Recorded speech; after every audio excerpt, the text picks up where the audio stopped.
Kapuen ku ga join altison jing ni khu kin man ding stage ong fet lau he to he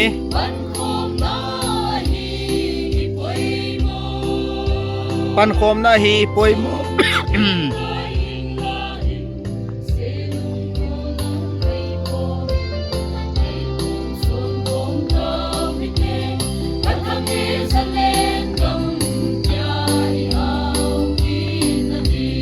Kapuen ku ga join altison jing ni khu